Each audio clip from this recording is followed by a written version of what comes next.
After trading for the first overall pick in 2023, a pick they would go on to select Bryce Young with, which has, of course, has been met with a lot of discussion after CJ Stroud has played very well and, Caleb Williams looks to be very good this year.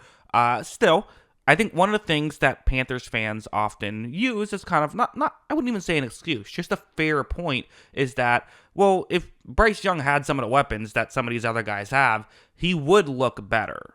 Of course, this is usually met with criticism with the Carolina Panthers. Well, why did you put Bryce Young in such a bad position to succeed? It's part of why none of those guys have jobs anymore, right? Is because the situation was so bad. But it wasn't for a complete lack of trying. Well, I still think they should have made more of an effort in certain areas. They did do certain things, such as draft Jonathan Mingo with the 40th pick. They had the 40th pick that year as well, and they decided to select Mingo. Well, I think expecting a rookie to come in and play like DJ Moore year one would have been a bit too much to ask for. I do think that they were expecting maybe a little bit more out of him. He was PFF's 110th highest graded receiver out of 128 eligible.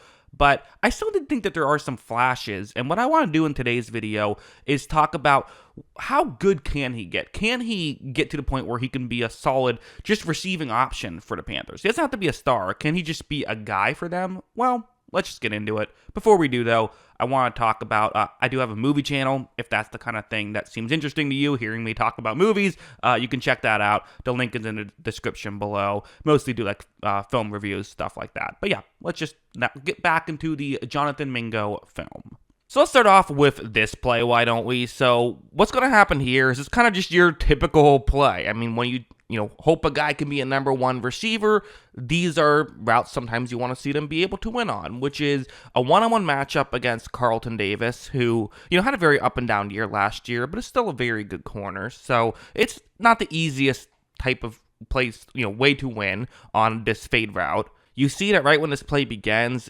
Davis is going to try to create some contact here as Mingo's trying to use his footwork to get by him. Would say that it's not fully working the way Mingo wants it to at this point. Davis seems to still be in pretty good position. What Mingo's going to have to do is really be explosive enough getting towards the sideline and also not let the contact that is going to be created here affect him too much. Again, you're at the point where contact is legal. You're at the line of scrimmage, so Davis is allowed to do this. You see Davis creates enough contact, slows Mingo down. Maybe there was even possibly a slight hold there, but I think Mingo tried to create some of the contact as well, which is why it doesn't get called, and Mingo wasn't complaining. So the contact just was too much, and he wasn't able to gain separation enough to make the catch. And that is something that I think was a trend for Mingo in year one, was just he wasn't always able to create a ton of separation. And, you could sit here and say, hey, Carlton Davis, for all his faults, really good goal line corner. This is a tough situation to win, and fair enough. But even when you saw him in better situations, for example, this play, which is a one-on-one matchup against Zion McCollum, who, with all due respect, is, a fifth-round pick who has mostly played like a fifth-round pick in his career so far. It's a one-on-one matchup on the outside. This is really one that if you're going to be like even like a number two receiver, these are the matchups you have to win. When Bryce Young takes the snap, he looks over in Mingo's direction, and Mingo just isn't getting by Zion McCollum right here. Like, there just isn't a ton of separation. So, again, you have to find ways to win, and I kind of wonder if maybe he needs more route running to get open more, because just trying to run by him here just not working. Mingo runs a 4.46 40-yard dash, which certainly isn't bad, but at the NFL level, corners can keep up with that. You usually need something else.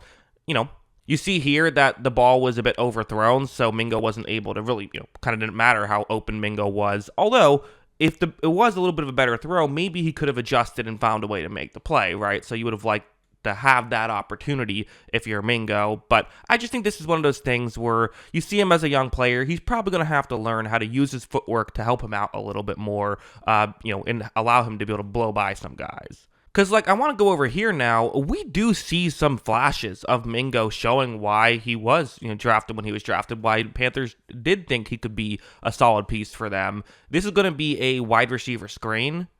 Young takes the snap, quickly gets the ball over to Mingo on this one, but you see that, I said quickly, but this play's taking a little bit longer to develop than you would like. Really, I think, offensive lineman, ideally you would like to see him get over there a little bit quicker. But watch Mingo sidestep not just one, but multiple Tampa Bay players. He does eventually get tackled, and on a third down and 19, didn't actually really change that much, but it does show the kind of the shiftiness that he does have. And, he definitely has the ability to move around guys like what he was able to do here. And you saw it on specific plays where they kind of used that to Mingo's benefit. I think that, maybe with a new coaching staff, this is something they can try to get out of a little bit more. Because, like, this play, it's going to be set up as though it's a wide receiver screen, but Mingo is not the guy who's going to be getting the ball, right? He's the guy who I've circled in black. He's just going to be blocking. At least that's what the Panthers want the Buccaneers to think. Mingo will then run a route to where hopefully nobody is, and then he could be open enough to make the grab. So they're kind of using his pretty good footwork on this play to hopefully get him open. Well, let's see how it works out. Bryce Young takes the snap, and you see for Mingo, first off, doing a good job of kind of selling as though he could be blocking, right? But then he is going to run by. He does get open, and he's able to pick up a good amount of yards on that play. That's a good job by Mingo. Is it a good scheme? Sure. But again, what the best offensive coordinators do is put Mingo in positions to succeed, which is what happened on this play, and maybe what you want to see happen more, to help him get more open and kind of use his strengths to your strength and use it as a benefit. And again, I thought we saw some flashes of him kind of having good understanding of the way the NFL game can work as well. Something like this, it's a third down and 3, and it's zone coverage. So a big play. I mean, zone coverage, you have a route where you're just trying to get into a gap in coverage. This is definitely an area where Bryce Young could look to.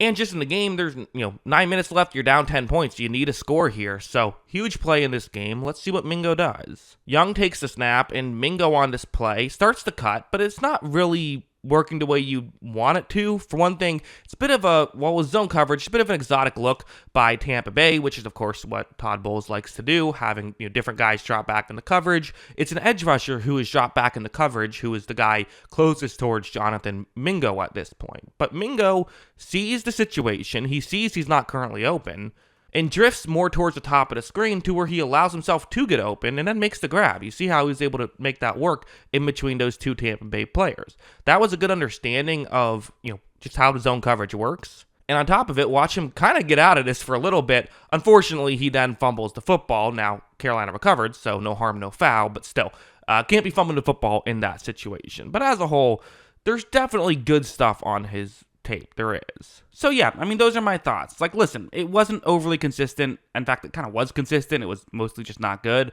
But there were some flashes, and I do wonder if maybe you can find a way to use what he does do well to your benefit. Maybe put him in the slot a lot more, things like that. But yeah, those are kind of my thoughts. Get him a new, with a new offense that they will have this year. Can he see some improvements? We'll see. But those are my thoughts. What are yours? Let me know in the comments below.